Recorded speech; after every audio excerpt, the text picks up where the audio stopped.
It's absolutely amazing and sensational to have your company with us again this week. We're up to workshop number 54. So isn't it exciting that we've been together for over 12 months now? This week I'm going to be focusing on the new moon in Pisces. And we'll also have a little talk about Mercury retrograde, because I know many of our regular viewers have quite often asked me what it is about Mercury retrogrades and how and why do they affect us. So let's get some T's and C's out of the road first. This is actually a training or a teaching workshop. It is not a workshop where I give away complimentary free readings. I will not give shout outs all the way through to sort of say, hi, thanks for joining us, that sort of thing. But if you like to leave your name in the comments box and where you're from, I certainly will get back to you with a little wave and a hello in the next 24 to 48 hours. I will only answer questions in the comments box that relate to the topics that we've discussed here in the workshop. For those of you that might want the opportunity to get a complimentary or a free reading, can I suggest next Wednesday morning here on Facebook that you join in or sign up for beforehand to my previous show out of the US of A in Grenville in South Carolina called A1R Psychic Radio on Moonstruck TV. So if you go to A1R Psychic Radio to their Facebook page, you'll see the instructions there of how to put your name down on the potential list to get a complimentary reading. They have 3 nights of shows out of the US, and they have lots and lots of different psychics, mediums and astrologers and so forth that work on the shows, and they do all each give a couple of complimentary readings away during the course of their shows. So that's my suggested course of action for you. I do not do complimentary readings on this segment. This is about education and teaching and sort of sharing with you a little bit of my knowledge along the way. So for those of you that are joining us for the very first time, I'd like to introduce myself. My name's Amanda Hall Psychic. I'm here on the Gold Coast in Australia. I've been in the psychic industry for over 40 years. I've been inducted into the Psychic Hall of Fame here in Australia, and for the 6th year in a row last week I was actually awarded Psychic of the Year again. So I want to thank everybody that voted for me with that one. That one's an actual, not an industry award, that one's voted by the public, and it always makes me feel very humble and very blessed that many people like what I do and are proud of my work and take the time out of their busy days to vote for me for that award again. So thank you very much. So let's get down to the topic at hand. This week we're working with the new moon in Pisces. Now, what does a new moon mean? Now, a new moon happens every year for a minimum of 12 times per year. When we sometimes have 13 new moons in a year, that is called a black moon. Now, when we're working with a full moon, and we might have a second full moon in a calendar month, that's called a blue moon. But when we have a second new moon in any calendar month, it is called a black moon. It is not something that happens every year. It's not something that happens all the time. If it does happen, I'll gladly share that information with you, why we're having a black moon in a particular month. But for this month, we don't have any black moons. We've just got one basic new moon in Pisces. So new moons are a time when we should be refreshing things in our lives, when we should be looking to attract new situations, new opportunities, new people. It's a time when everything should feel brand new or be renewed. It's not a time for necessarily letting go or letting or removing things out of our lives. Even though I like to work a little bit with that, I like to balance things out. If we're attracting something new, then I like to sort of look at sort of releasing something at the same time, because I work on a school. If you have a wardrobe or a closet full of clothes and it's full, if you want to add 3 new items to it and you can't possibly fit them in there, then you have to remove 3 things. So that's how I sort of look at life. Life is usually very full, and we need to remove things to add new things to the list or to bring new things into our lives. So when we're working with a new moon, people sort of tend to think, oh, well, what do I want that's brand new? Oh, I'd like a new car and a new dress and a new house and a new this and a new that. It's not always about the material possessions in our lives. New moons can mean that we can attract new opportunities into our lives, or new ways of thinking, or new ways of approaching our lives. For many people, they sort of say, oh, well, I don't really know how to work with a new moon. It all seems too hard, so therefore I won't even try. Now, I want you to sort of look at this new moon and say to yourself, look, I'm going to try this new moon. I'm going to try to sort of see if I can work with the energy. And it's really important. I'll apologise. The spirits are really tickling my face this morning. They're having great fun, tickling my my face, knowing that I don't like to have it itch when I'm on camera. But anyway, they like to play their little practical jokes. So we're working with something new this month. Now, I sort of look at the score when the new moon comes around. What is it that I would like to refresh, add to? Is there anything new? Is there something that I can move up the list of things that I was working on in my life? And sort of, is there anything that I can say is obsolete or is on the way out that I can put on the bottom of the list for the things that I'm, releasing or aren't as important anymore, or have, moved, we've moved through the cycles of them being new, being current, and being released. So, there's always phases in our lives, no matter which way we look at it. And this year, I think that the energy of 2019 has been about people being much more aware of who they are as an individual and starting to look at their own physical and emotional well-being. I don't know that I've ever known such a time where people might still, have extremely busy lives and still have all the day-to-day issues of financial pressures and job pressures and family pressures and life pressures and whatever. But for the first time in a very long time, I'm seeing them sort of say, okay, look, I acknowledge all that and I'm just going to put that to one side, but I really need to take care of me first. I really need to look at what do I need to do to make me feel better. Is it about changing the way that I approach my life in some way? Do I need to let go of things? Do I need to look at the food that I'm putting in my mouth?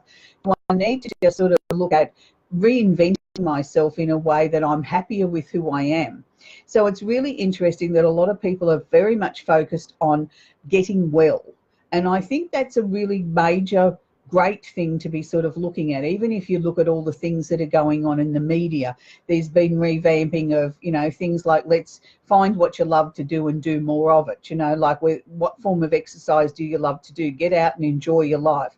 Make sure that you're including your 5 a day. Things like that, being aware, understanding more about what's actually in our food and what does make us sick. It's not, yes, governments and authorities are trying to attack the obesity problem, but I think the bigger message here is that they're trying to get through to people that we all need to take some small responsibility for our own general health. That it starts with us. If we start to look at making some more conscious choices about feeding ourselves better food and looking at what we're putting in our mouth and looking at getting up off the couch and doing a little bit of exercise and not looking at it as a chore, but looking at it as something that's contributing to the new you that you wish to become. I think that's a very good place to start with the new moon. So you might want to put on your new moon list, wanting to get a more healthy you, and looking at, wanting some new ideas to be shared with you. And, we don't always have all the answers ourselves. Quite often we sort of, need to sort of put it out there to know what it is that we're searching for. So, it may be you want to improve your relationship with your sister. Maybe you want a fresh start with that sort of situation. Maybe you want a new car or a new job. Anything that you feel that you putting down on your list that you would like to sort of start in a new sort of way this month. And it can be something very creative. It could be, some new ideas to start a business. I'm feeling bored with my job. I want something fresh and new in my life. Give me some ideas. So there's lots of things that we could be putting down on the list. I'd like you to start with a minimum of 3 things. And I'd like you to put down on the end of the list 3 things that you'd like to release out of your life maybe, or things that you feel that are on the way out. So as I said, I always like to sort of balance it within and out. So that's one way of looking at it. So the new moon in Pisces is also a time of when the moon is in Pisces, it's a time of us being creative. It's a time of us of looking at creative areas of our lives, things that make our souls sing, things that give us joy, make us feel happy and relaxed and things like that. Because Pisces being the 12th sign of the zodiac, it is what's affectionately known as the dustbin of the cycle. It's a time then when things come to the, to be put into the trash to be removed. But at the same time, I think it's where our immense creativity comes from. Some of the most gifted film producers and songwriters and musicians are born under the sign of Pisces. So it's that Piscean energy, the ability to dream, to think big, to sort of, take yourself out into a Neptunian fog and create 3 or 4 different endings to a situation and pick the best one and it become your truth, is the ability to daydream, to sort of, take ourselves, as I said, outside of our day-to-day situations, because we as human beings tend to get very bogged down in looking at, this is the only way I can look at something, this is the way I've always done it, it's the only way, there's no other solution or no other direction we can go. So when we have this high sun time of the year, it sort of shakes everything up a little bit and says, well, hang on a minute, we can have that luxury of daydream time. We can sit here and stare out the window and just let our mind wander off and see where it takes us. And sometimes out of that we get some great inspiration, we get some new ideas, new thinking comes in, and that's really important. So if we were going to be working with candles, and I have a range of candles, of soy candles, this week I'd be working with the Piscean candle. So I'd have a little list of 3 things that new that I'd be trying to attract into my life and 3 things that I'd be releasing. So I'd be looking at the list, I would read that out aloud, I would read it out aloud, then pop it under the candle, putting the candle on a coaster, putting the coaster then on the table or on the piece of furniture, and allowing the candle to burn for 15 minutes to 2 hours, depending on how much time you've got, because you need to sit with the candle. You don't ever leave a candle unattended, because even though it may be in what you consider a safe place, you can have a gust of wind and all of a sudden, you know, the candle's blown over and we've got a fire happening. So we don't want that to happen. With my extra large candles, they have 2 wicks in them. I like to burn one side one day and one side the next way. That just gives us a longer burn time, and it, you know, extends the life of your candle. So you'll get up to about 100 hours out of our extra large candles. So then I would also write an identical list for the new moon. I would be working with the same principle again, 15 minutes to 2 hours a day, reading out my list before I light the candle, popping it on underneath, then popping it on a coaster and putting it in somewhere safe, sitting there watching the candle. And I think while you're doing that, you can be thinking about what's on your list. And that's why I'm saying we can all manage to do 15 minutes a day. Now, with a new moon, the new moon is actually in Pisces from the 6th of March. I like to work on a 7-day cycle. I like to work on 2 days before, which would be the 4th and the 5th. Then the new moon would be the 6th, 7th, 8th. So 3 days of the new moon, and then 2 days behind it, which is the 9th and the 10th. So the reasons why I like to work with a 7-day cycle is 2 days on the approach, 3 days of the moon, and then 2 days on the wind down. I feel it gives you the most maximum mileage out of working with that new moon cycle or the full moon cycle. It gives you time to really sort of build the momentum up, work with the energy, get your intent, purpose and direction really cemented into your mind, that you're sending it out to the universe in a very dynamic way. You do have to believe in what you're asking for. There's no point writing it on a list and saying, yeah, that's what I want, light the candle and walk away and forget about it. You really do have to put the effort in, and that's why I suggest you sit there, focus on the candle for the 15 minutes, and then when you extinguish the candle, say again, sort of reaffirm in your own mind what you've just been sending out to the universe, that you really do want this to happen. So again, if you don't have enough room to be burning 2 extra large candles, can I suggest to you a gift box set of 3 candles. Now this week I've made it up with 2 water signs and 1 new moon. You can choose any of the 28 candles. You can make up your own 3 box of any of the 28 candles in our range. So they don't have to be what I'm showing you here on the screen. That's entirely your choice, and they will burn for about 15 hours each. For those of you that don't have the opportunity or don't wish to work with a flame, can I suggest to you a melt warmer? Pick these up at the supermarket, around about $15 here in Australia. They are electric. You take 1 teaspoon each of the waxes at the beginning of the 7-day cycle, then adding half a teaspoon a day after that. And at the end of the week, you can pop it in the freezer for a couple of minutes. That'll make the soy wax go hard. You can remove it with a plastic knife or spoon, and then wash it out with warm soapy water, allow it to come back to room temperature, and then you're ready to start with your new type of wax for the week. Now, it's really important that you truly believe in what you're sending out to the universe. I've had many people over the years say, oh yeah, I wrote it up and put it on the fridge and nothing happened.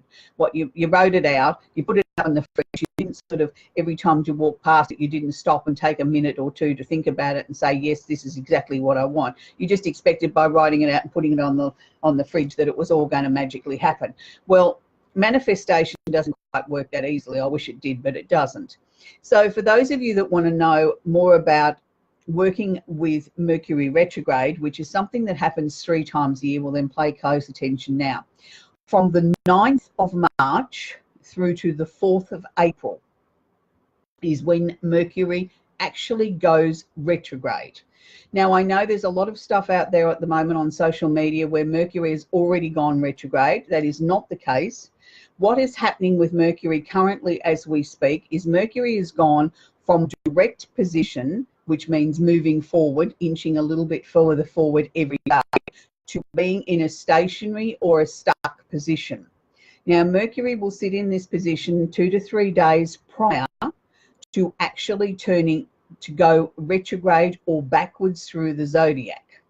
So it's in a stationary position at the moment. To me, that is not retrograde. I only work with when the actual planet actually physically goes retrograde, right through to again to when it actually physically goes direct.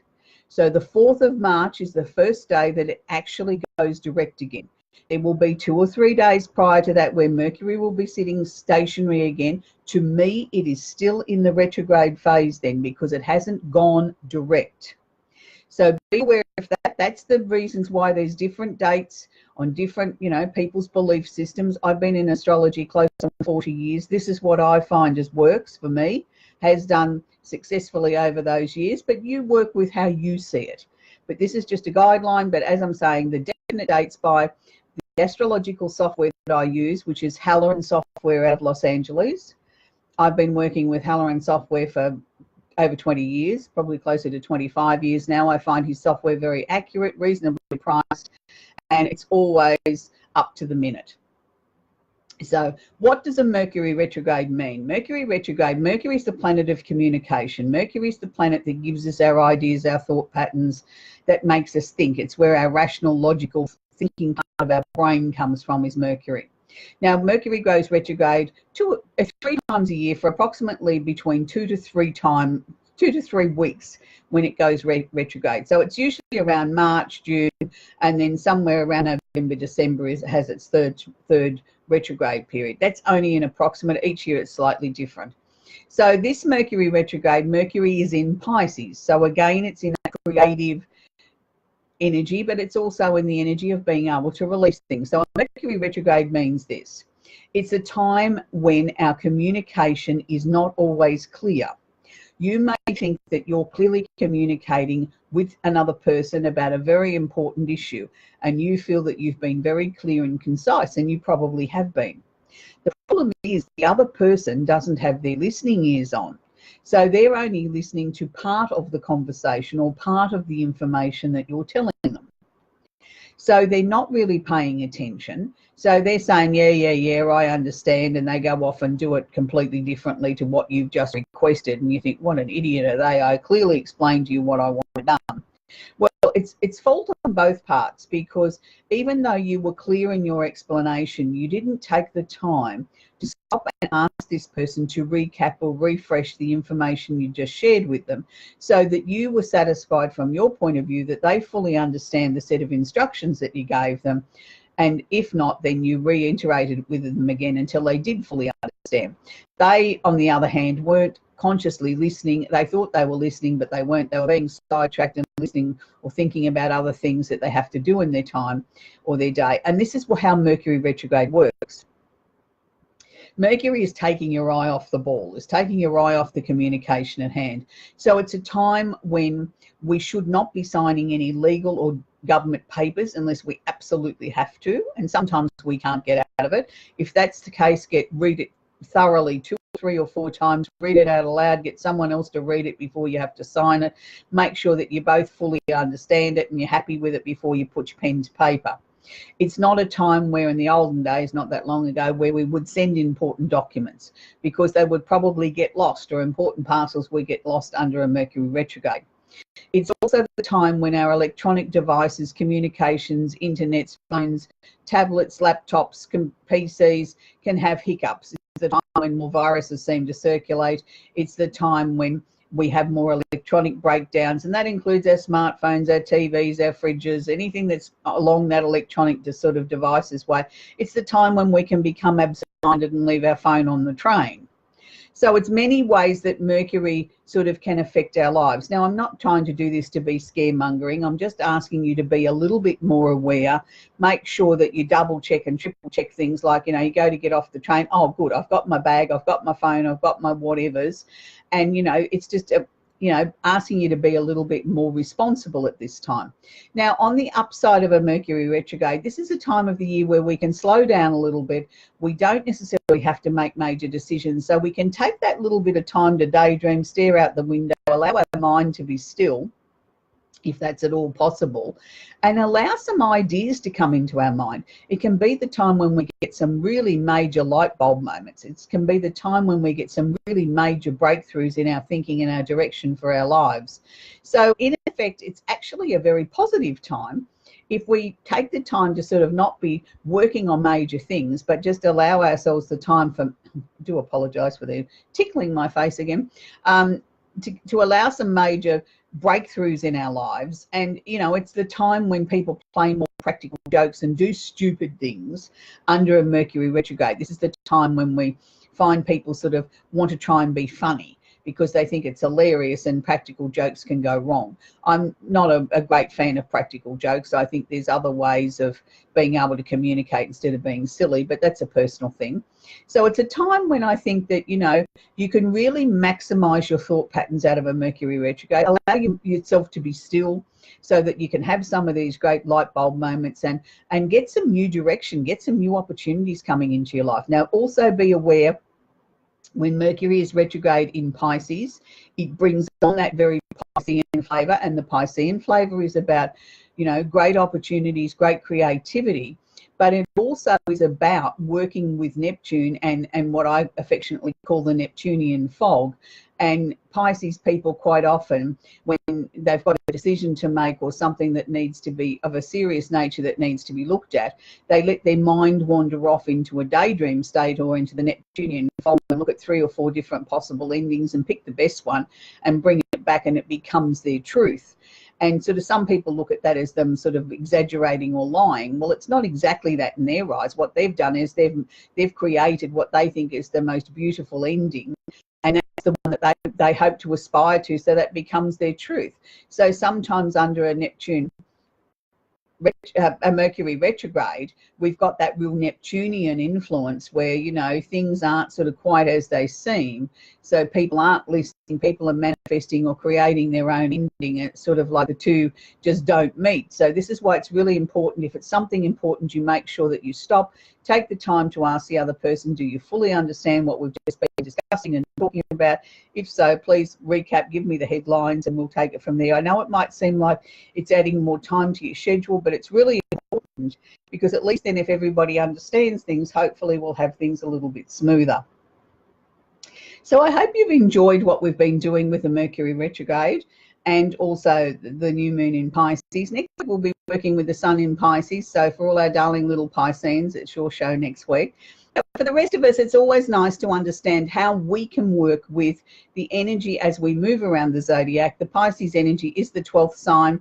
It is the end of the astrological year as such, with the Pisces energy ending. So until next week, keep a smile on your dial. Don't forget to work and listen very carefully to what's being said around you with the Mercury retrograde. And until next week, be kind to each other. Bye for now.